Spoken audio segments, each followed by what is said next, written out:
సాంకేతికతకి ఎంతో కావలసింది. అది లేకపోతే మనం ఉండలేం, ఉంటే ఊరుకోలేం. విజ్ఞానాలకు భాండాగారం, సైబర్ నేరాలకు కర్మాగారం. పంచ ప్రాణాలైన కూడు గూడు గుడ్డ గాలి నీరు అయితే కనిపించని ఆరో ప్రాణం. మనకి తెలిసిన యుగాలు సత్యయుగం, ద్వాపర యుగం, త్రేతాయుగం, కలియుగం అయితే కనిపించని ఐదవ యుగమే డిజిటల్ యుగం. ఒక అద్భుతమైన మాయా ప్రపంచం.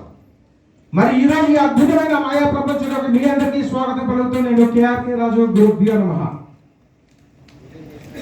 ఫ్రెండ్స్, డిజిటల్ యుగంలో మనం ఎంత సందిగ్ధతలో ఉన్నాము, ఎంత అభివృద్ధి సాధించాము చెప్పే ముందు చిన్న విషయం. మనం ఈరోజు ఈ నాటకానికి వచ్చేటప్పుడు ఒక మెసేజ్, ఒక 800 రూపాయలు ఫోన్పే చేయండి అన్నారు. మనందరం చేశాం. దయచేసి ఎవరైతే ఆ స్క్రీన్ షాట్స్ పెట్టారో ఒక్కసారి మీరు స్క్రీన్ షాట్ తీసి పట్టుకుంటే మీకు ఒక అద్భుతమైన విషయాన్ని ఈరోజు నేను మీకు తెలియజేస్తా.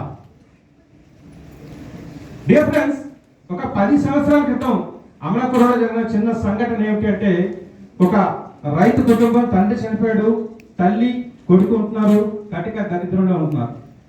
కొడుకు అనుకున్నాడు, ఎందుకు ఇంత ఇబ్బంది నేనే పడాలి, నా తల్లిని మహారాణిలా చూడాలి అని ఎక్కడో సుదూర ప్రాంతంలో ఒక ఉద్యోగం వచ్చింది. 5 సంవత్సరాల వరకు ఇంటికి వెళ్ళకూడదు, అది ఆ ఉద్యోగంలో కండిషన్. ఆయన ఒకటే అనుకున్నాడు, నా తల్లిని నేను మహారాణిలా చూడాలి, ఎంత దూరమైనా వెళ్తానని ఆయన ఆ ఉద్యోగానికి సైన్ చేసి వెళ్ళాడు. వెళ్తూ తల్లి చెప్పాడు, అమ్మ ప్రతి నెల నేను నీకు డబ్బులు పంపిస్తాను, నువ్వు మహారాణిలా ఉండాలి. సుమారు 1,00,000 రూపాయల జీతం, ఖర్చులన్నీ పోను 50,000, 60,000 ఎంత మిగిలితే అంత ఒక డీడీ తీసి తల్లికి పంపిస్తున్నాడు. లెటర్ రాస్తున్నాడు, డీడీ పంపించాను జాగ్రత్త. ఇలా 4 సంవత్సరాలు గడిచిపోయాయి. ఎంతో ఆనందంగా ఉన్నాడు. నా తల్లికి ప్రతి నెల నేను డబ్బులు ఇస్తున్నాను, నా తల్లి ఉన్నత శిఖరాల్లో ఉంటుంది, మహారాణిలో ఉంటుంది, ఎప్పుడు చూస్తాను అని తహతహలాడుతుంటే ఆయన ఆవేదన చూసి కంపెనీ అన్నది, ఇంకా సంవత్సరం టైం ఉన్నా కూడా నీకు అవకాశం ఇస్తున్నాను, వెళ్ళి తల్లిని చూసిరా అని. తల్లికి చెప్పకుండా సర్ప్రైజ్ చేద్దామని బయలుదేరాడు. ఇంటికి వచ్చాడు. ఇంటికి వెళ్ళేసరికి ఒక పురి పాకలో నులక మంచం మీద ముడుచుకొని పడుకున్న తల్లిని చూశాడు. అరే ఏమైంది నా తల్లికి, నేను ప్రతి నెల డబ్బులు పంపిస్తున్నాను అంటూ ఆవేదనతో వెళ్ళి తల్లిని అప్పులో చేర్చుకొని, అమ్మ ఏంటి ఈ దుస్థితి అని చెప్పి అడిగాడు. తల్లి అంటుంది, నువ్వు ఎక్కడికో వెళ్ళావు, ఉద్యోగం చేస్తున్నావు, నాకు ప్రతి నెల డీడీలో ఏవో కాగితాలు పంపిస్తున్నావు, కానీ ఏ రోజే నాకు రూపాయి ఇచ్చేవా?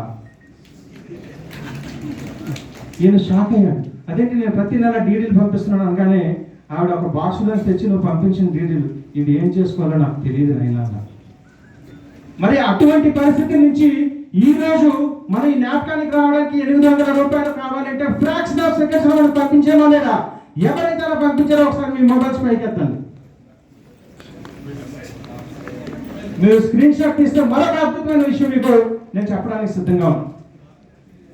ఈ డిజిటలైజేషన్ వచ్చిన తర్వాత వ్యాపారం కానీ, కనెక్టివిటీ కానీ ప్రపంచంలో ఎంతో విస్తరించింది. సుదూర దూరాలను కూడా చూడడానికి నిమిషాలు, సెకండ్ల సమయంలో చూడగలుస్తున్నాం. ఎప్పుడో విడిపోయిన పాత మిత్రులు కావచ్చు, బంధువులు కావచ్చు, ఎక్కడో సెట్ అయిన కొడుకు కావచ్చు, కోడలు కావచ్చు, అందరినీ కూడా కనెక్టివిటీ రూపంలో మనం తీసుకొని వస్తున్నాం.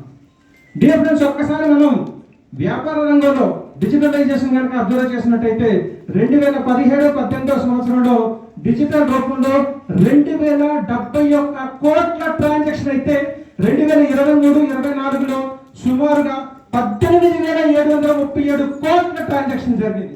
అదే అమౌంట్స్ విషయానికి వస్తే 2017-18లో 1969 లక్షల కోట్ల రూపాయల ట్రాన్సాక్షన్ జరిగితే 2023-24 వచ్చేసరికి 3,695 లక్షల కోట్ల రూపాయలతో రెండింతలు పెరిగింది.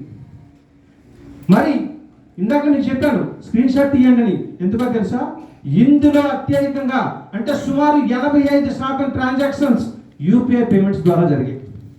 2017-18లో కేవలం 92 కోట్ల మంది యూపీఐ వాడితే 2023-24 వచ్చేసరికి 13,116 కోట్ల మంది యూపీఐ వాడారు.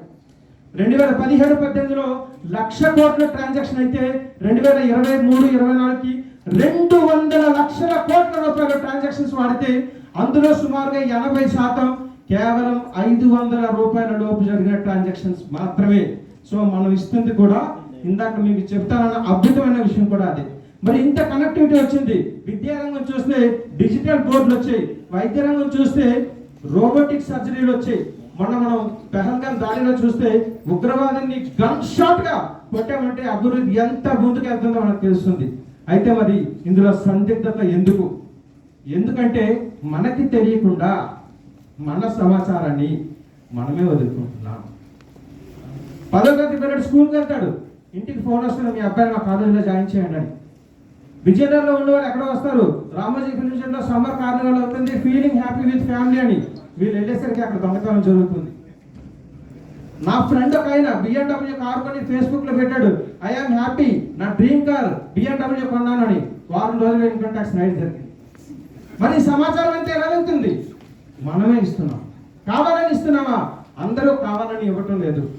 తెలిసి కానీ తెలియక కానీ అనుకోకుండా మన సమాచారాన్ని మనం వేరే వాళ్ళకి ఇస్తున్నాం.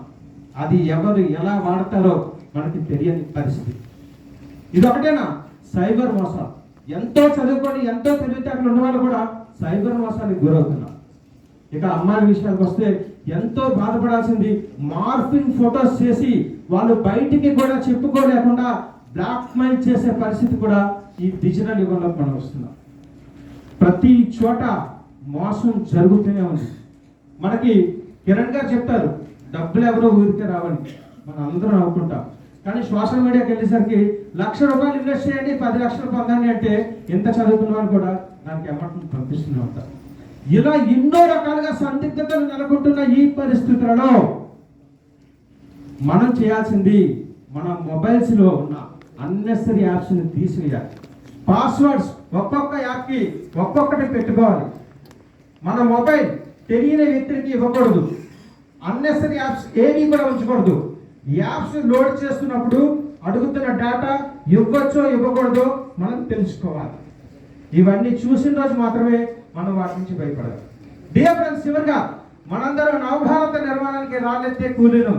అంతేకాదు, ఈ రోజు డిజిటల్ యుగంలో డైలమాలో ఉన్న వాళ్ళని అవగాహన కల్పించే సైనికులు కూడా కావాలని కోరుకుంటూ ఈ అవకాశాన్ని కల్పించిన మీ అందరికీ ధన్యవాదాలు తెలియజేస్తూ థ్యాంక్ యూ.